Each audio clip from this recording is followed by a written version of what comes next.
administration. It's true that Trump poured gas on the existing fire of anti-China lies and emboldened white supremacists, but both Trump and the Biden administrations are to blame for the recent increase in xenophobic attitudes and attacks. Biden even ramped up warmongering and military buildup along China's border, which is a threat toward all Chinese people, and by extension, all Asian people, both in the United States and throughout the world. It is imperative to recognize that this letter serves as a way for the administration to present a face of inclusion, representation, and diversity, to hide behind and avoid criticism, to hide its ulterior motive of instigating a new Cold War with China that rages on unchecked. To understand why this tragedy happened, we need to understand what generates white supremacists in the first place. Why could they do this? Why Asians right now? We know this is part of a much larger wave of growing hate crimes against Asian Americans. Since COVID was discovered in 2019, hate crimes against Asian Americans rose exponentially. And what was the reason for that? It's because our corporate media's racist anti-China blame game and Trump weaponizing the U.S.'s own disgusting mismanagement of the crisis and the pandemic here at home. 500,000 people are dead from COVID. That was a decision. That was a choice on the part of our U.S. government to do nothing. This is unacceptable. There's not enough tests. There weren't enough tests. There weren't enough hospital beds. There weren't enough ventilators. What did we get instead? We got evictions and job loss and millions of people who literally lost healthcare coverage during a pandemic. This didn't happen in Vietnam and China or Cuba or Venezuela or even capitalist countries like South Korea or Australia, the U.S.'s junior partner in imperialism, because those implemented mass testing, contact tracing, shut everything down, and actually established quarantine. People weren't forced to make the decision to go to work and catch COVID or miss rent and get kicked out of their house. Their government gave people what they needed to stay home and stay safe and healthy. The U.S. and Georgia officials especially made an explicit decision to let working class people die. In Atlanta, that's mostly black people, and Brian Kemp knew that. And we saw last year that Keisha Lance Bottoms had the power to call curfews, but not on the pro-Trump mobs, not on APD running amok, murdering people and tasing people, but on us, on anti-racist protesters. We have all this evidence in our face of U.S. government officials choosing not to address the severity of the virus, and what do we get instead? We get 100 stories a day on New York Times, Washington Post, Wall Street Journal, story after story about how China was sneaky, China lied, China's totalitarian. Everything bad that the U.S. has done, China has done 100 times worse, and it's scarier because they're different. So now these same publications,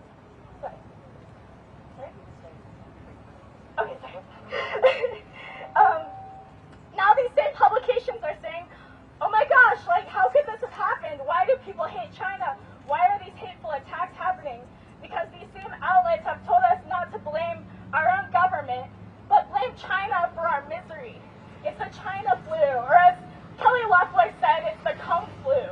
But there's evidence now that COVID didn't even come from China. It came from Europe. But you know what? It doesn't matter because working class people aren't at fault for the occurrence of natural disasters. It's like blaming Japanese people for having a tsunami, or what if we blamed people from California or beat up people from California because they have earthquakes there? It's ridiculous. Anyway, between March and May of last year, the United Nations reported 1,800 racist incidents against Asian Americans within an 8-day period. That's for 8-week period. That's over 30 attacks a day. We need to call for an end to this. We need to get coordinated, and we need to call for an end to this anti-Asian violence and for these warmongering lies that only justify war with China. Okay. Well, now we have Thank you so much, Nat. Let's do some more chants. We'll do some more chants. Get the energy up. What do we want? When do we want it? What do we want? When do we want it? What do we want? When do we want it? And if we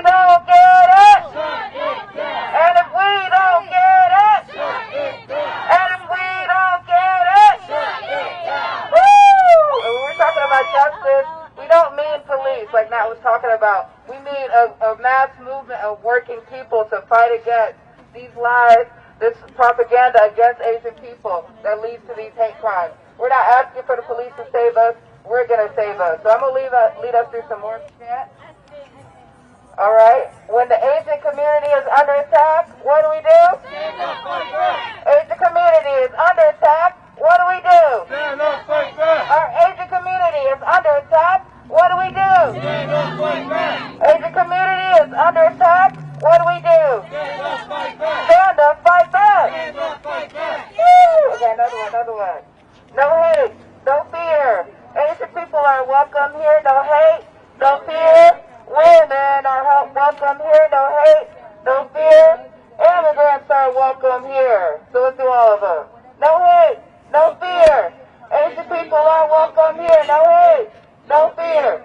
Women are welcome here. No hate, no fear. Immigrants are welcome here. No hate, no fear. Asian people are welcome here. No hate, no fear. Women are welcome here. No hate, no fear. Immigrants are welcome here. Woo!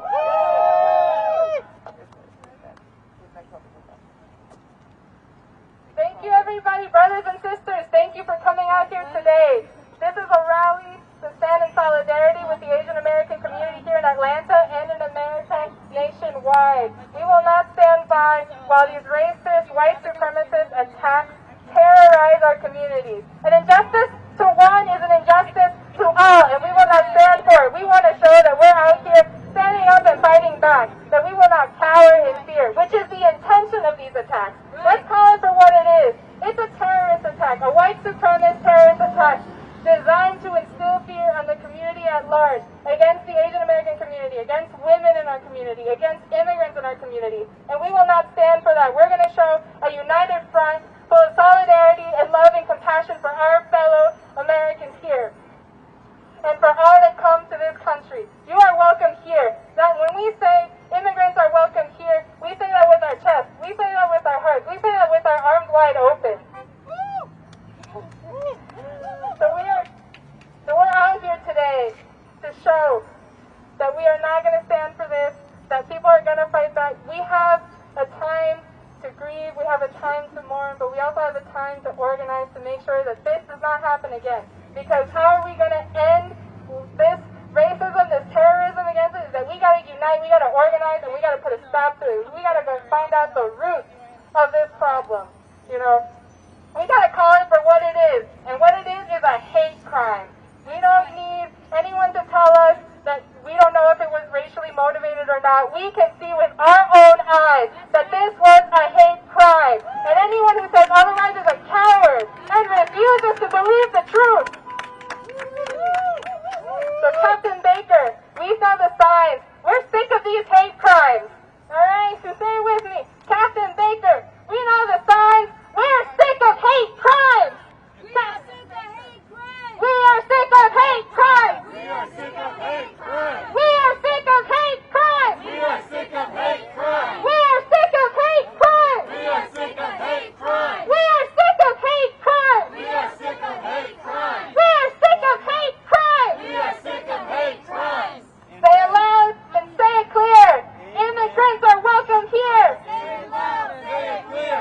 Immigrants are welcome here. Say it loud, say it clear. Women are welcome here. Say it clear. Immigrants are welcome here. So thank you, everybody, brothers and sisters. We're going to keep the program moving. And up next, we got on the mic Ting from Queer Radical Asians.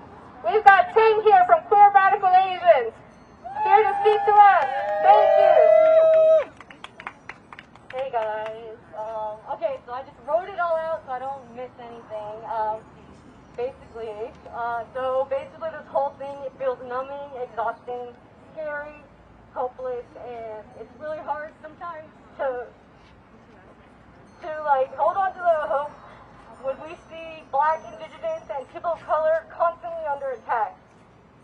To see the co-optation of to see the co-optation of radical principles through performative liberal lens, because when I through like a performative liberal lens, Because when I say abolish the police, I mean abolish the police. When I say abolish ICE, I mean abolish ICE. When indigenous people say land back, it means give the stolen land back. When I say Black Lives Matter, keep families together and stop Asian hate, I mean destroy white supremacy and the powers that be.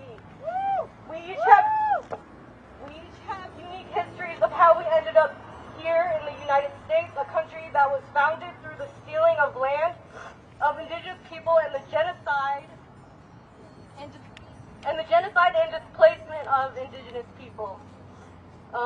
This country was built by enslaved Africans who were stolen from their motherlands and forced into a life of violence. Chinese people were brought here to build a railroad, but only to be underpaid, exploited, mistreated, and abused, and later to be prohibited from coming here via the Chinese Exclusion Act.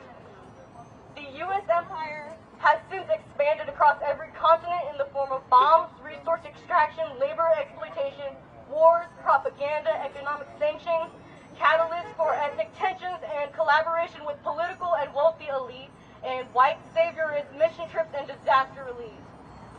I'm here with you all to mourn the deaths of the 8 people murdered in an attack fueled by white supremacy, xenophobia, xenophobia, misogyny, and whorephobia. There's no reason for these attacks. There's no other reason for these attacks.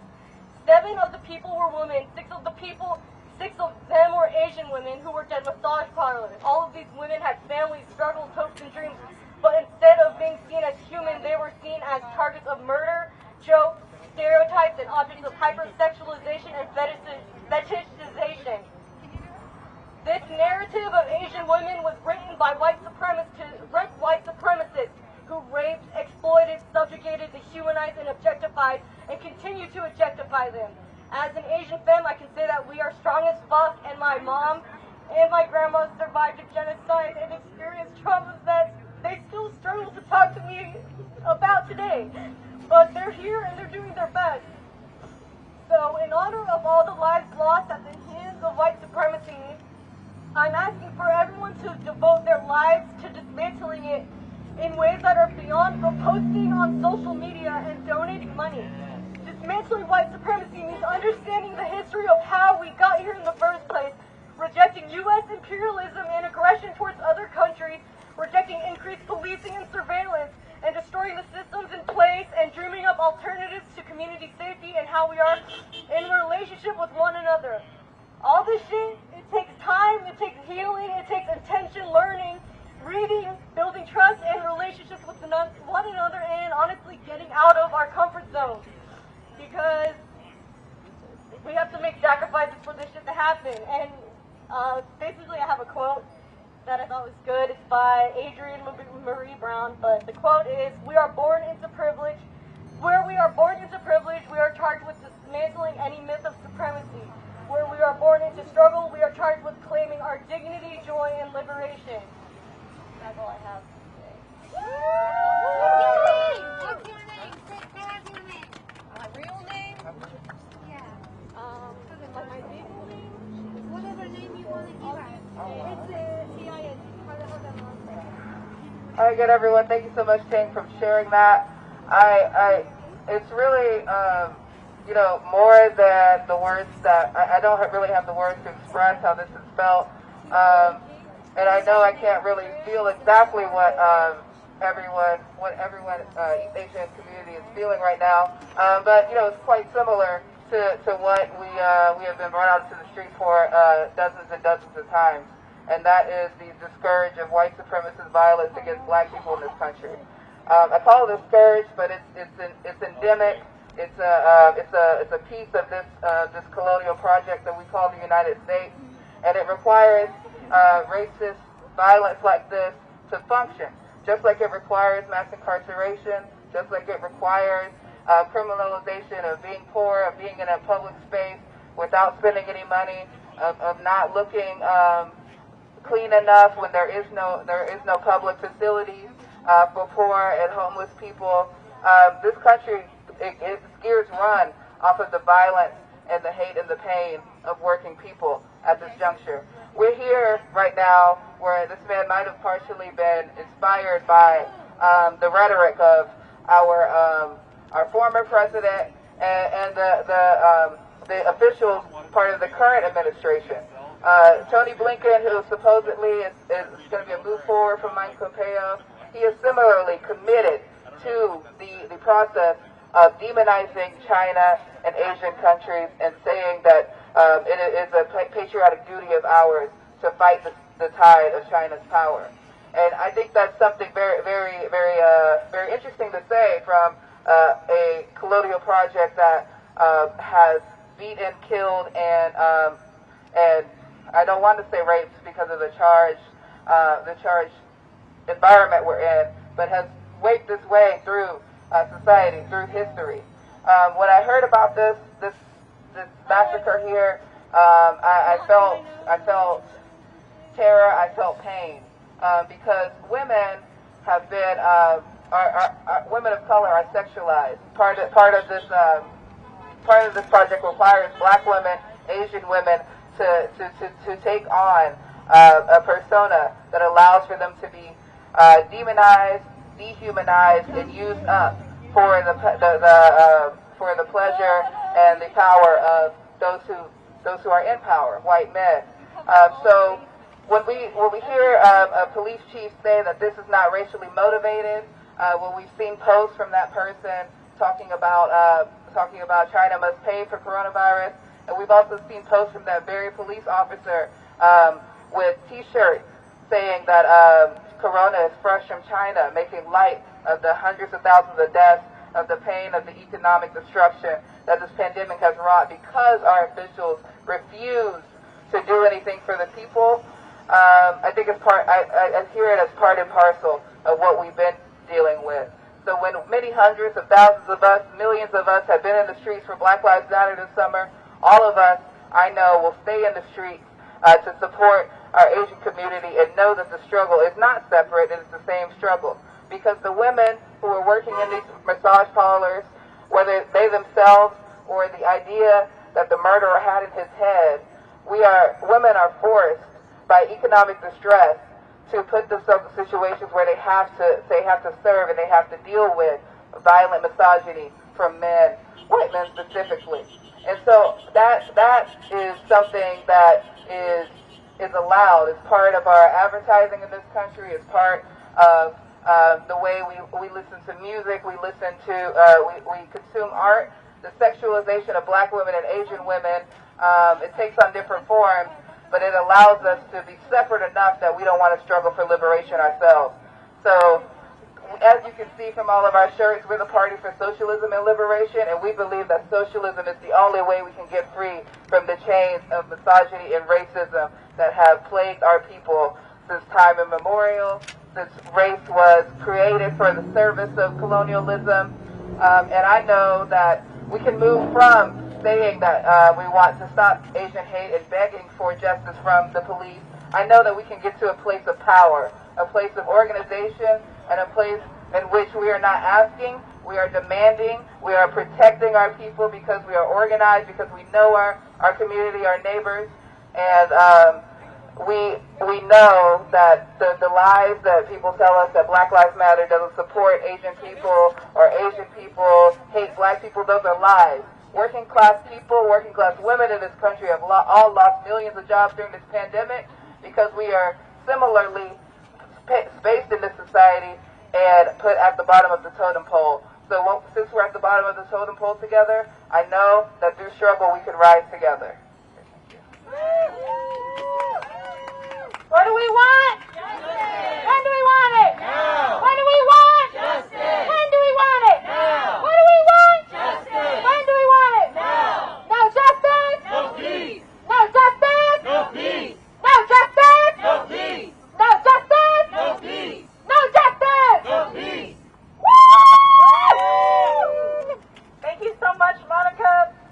We know that the shooter admitted to the crime shortly after he was arrested, and in his own words, he said he murdered people because of not because of racism, because of sex addiction. So we know that hypersexualizing women is a form of racism. It dehumanizes Black women, Asian women, ultimately all women, like Monica said, and the idea that the presence and existence alone of women is inherently sexual and deviant. And while it affects women of color in specific ways, it's also imposed on trans women and white women too. It affects all of us. For East Asian women, there's the trope of the dragon lady, where we have some mysterious, exotic sexuality that's heightened and different than white women's. These ideas don't exist in a vacuum. Women across Asia and Korea, the Philippines, Vietnam, Cambodia, and other countries where the United States has committed genocide, even more people have been trafficked for sexual slavery or enslaved as comfort women during wartime. Asia has always been targeted by the U.S. for imperialist conquest.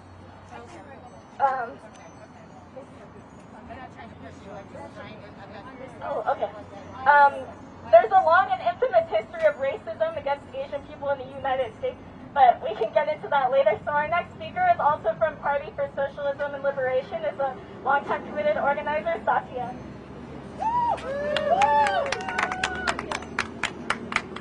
Thank you everybody for coming out today to condemn this racist and sexist terror attacks on the Asian community in Atlanta. This horrific massacre, this terrorism, that's exactly what it was. These are terror attacks on the Asian community. They occurred just down the street from here. But what happened in Atlanta is not an isolated incident. It's actually an escalation of the anti-Asian, anti-Chinese racism that's been sweeping the country. There is a growing, intense hatred and suspicion of Asian Americans across the United States. Partly, this is because of U.S. politicians of both major parties irresponsibly scapegoating China for COVID-19.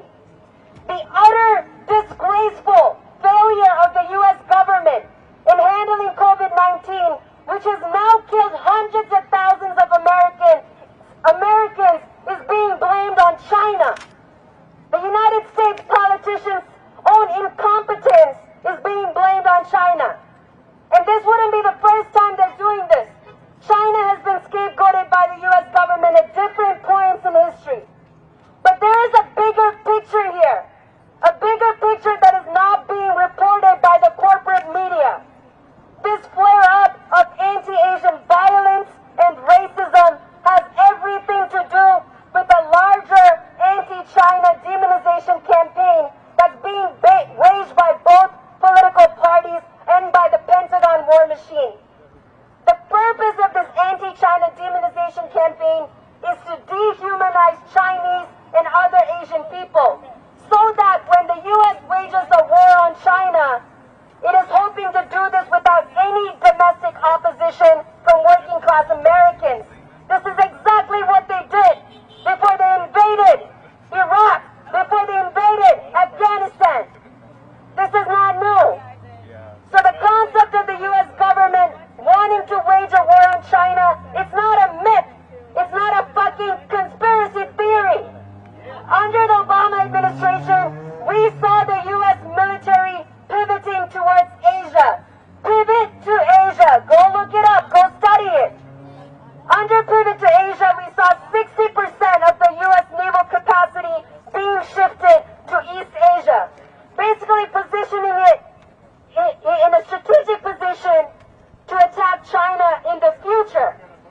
The U.S. ruling class is moving away from its so-called war on terror campaign in the Middle East, which is really an imperialist project to dominate the Middle East. The war on terror, which has been used as an excuse to occupy the Middle East for the past 2 decades. Under Trump, a new U.S. military doctrine of major power conflict was shaped up. Now, major power conflict is just a euphemism for a U.S.-led war on China. What would be a catastrophic new world war? And the Biden administration is actually upholding the same doctrine. This is not the United States' first pivot to Asia. The last time the U.S. pivoted towards Asia, it dropped nuclear bombs on Japanese civilians in Hiroshima and Nagasaki. It killed 3 million Koreans in Korea. It killed 4 million people in Vietnam. So we reject this U.S. military doctrine of endless war on the peoples of the world. This anti-China war-mongering rhetoric that's being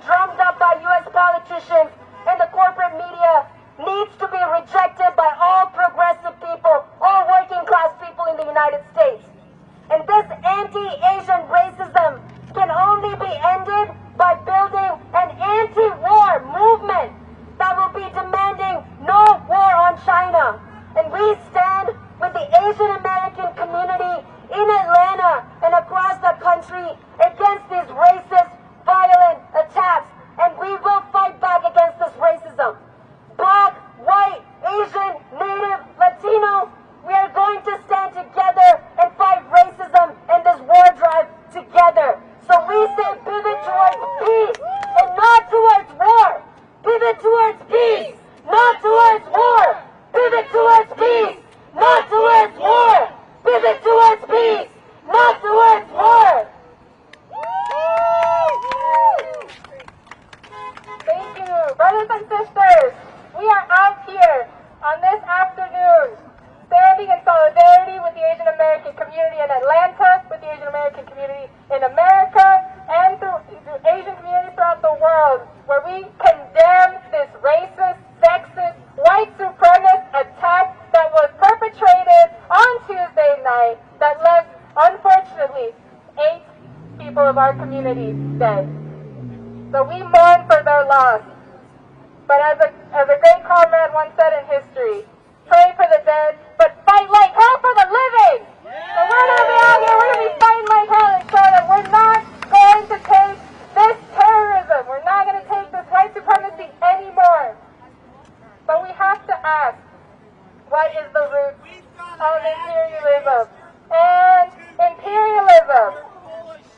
We stand against racism and white supremacy, and we're not going to take it.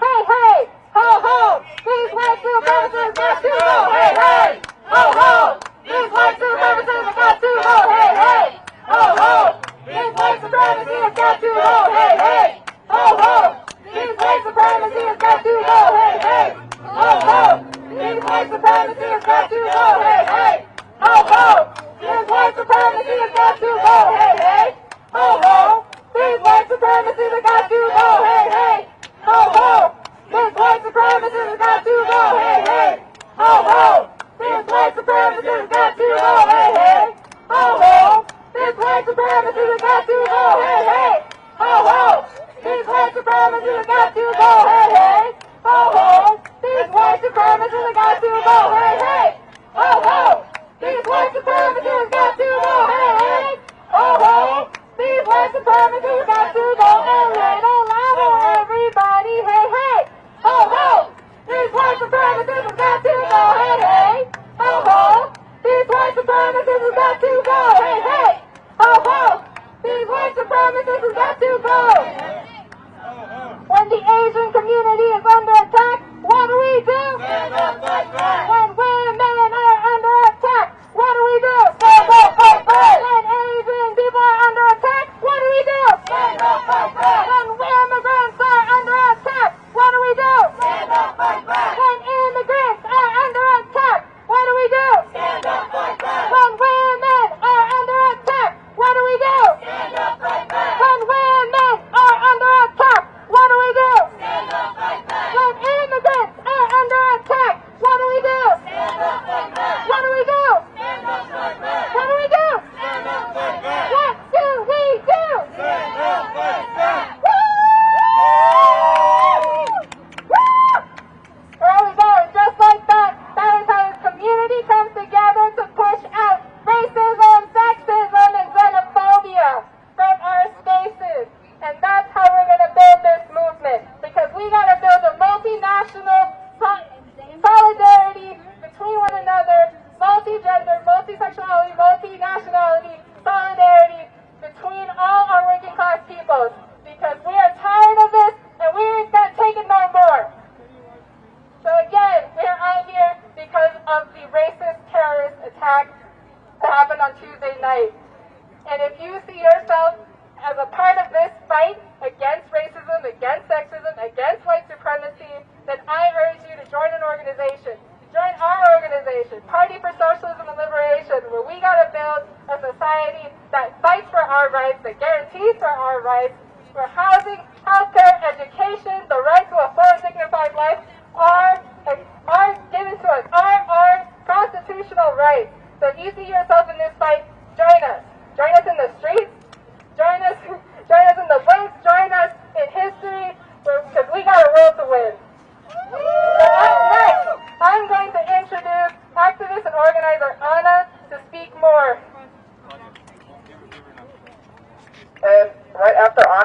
just so everybody is ready, we are going to march down the street. We'll be led by our comrade over here with his hand raised. We're going to go down to the site. So first we're going to have Anna speak, and then we're going to march. Good afternoon, everyone. My name is Anna. I'm an organizer with the Party for Socialism and Liberation here in Atlanta. I want to thank you all for coming today, and I want to thank the other comrades for their talks. Today I want to focus on the sexist and racist nature of this attack. The shooter targeted Asian women, who he hunted down in an apparent effort to fulfill his stated fantasy of eliminating temptation. And in the immediate aftermath of his brutal rampage, the police reported that he simply had a bad day, as though mass murder was a reasonable response to having a bad day. Too often, women are forced to bear the violence that stems from the misogynist belief that women are responsible for men's desires. Too often, violence against women is normalized as a valid response for a man's feelings. From the time we are children, we are told our clothing choices, our behaviors, our very existence invites men's desire, and we are responsible for anything that comes of that desire. If we don't want to face rape, we should dress cautiously.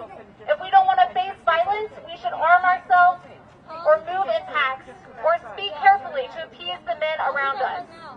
But none of these are solutions, because the fundamental fact is that under capitalism, women are seen as property, never fully human, a status that merged with and is inextricably tied to class society. Rather than a random or individual crime, violence against women is a major symptom of women's subordinate position in modern class society. The sheer magnitude of violence against women around the world, including in the most advanced capitalist societies, speaks to this. In the United States, every 2 minutes, a woman is sexually assaulted, and every 6 minutes, one is raped. This amounts to about 200,000 victims per year, with 17% of women having survived a complete or attempted rape. Domestic violence is the greatest form of injury to women in the United States, more than all other causes combined. 1 in 3 women will face intimate partner violence in their lifetimes, including physical and sexual assault and stalking. Nearly half of all female homicide victims are killed by a current or former intimate partner. Asian women, in particular, are often fetishized and hypersexualized, a phenomenon that reflects U.S. imperialist violence, which has historically facilitated brutal sex trafficking for women from colonized nations such as Korea, China, Vietnam, and others. It is precisely this racist fetishization and sexist subordination that made the victims of these attacks targets.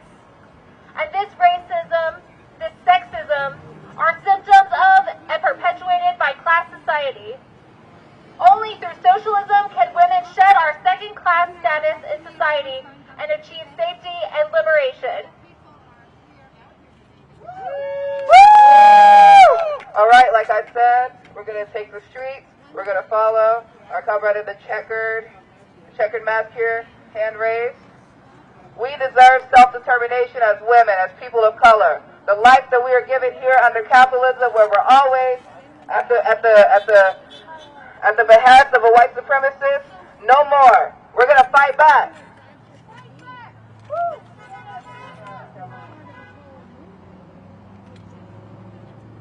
Who streets? Our streets! Who streets? Our streets! Who streets? Who streets? Who streets? Who streets?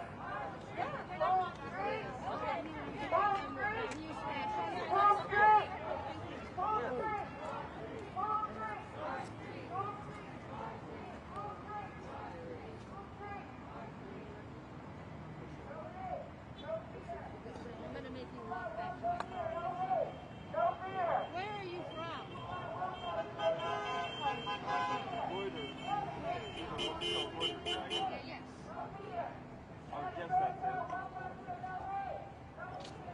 Detail? So, we just walked through the office. They have brought a thing on their board. Say? Alex. ask the cop what they were up to? Is that the cop what they're up to? I can quickly run to my car They and have leave much. that shit there. Get a name? And I can, A name? Yeah. Of what? The cop? Yeah, whenever you encounter a cop, the first thing you do is ask them their name. I just say hello. No. I just What's say your name? hello to the cop. Why are you here?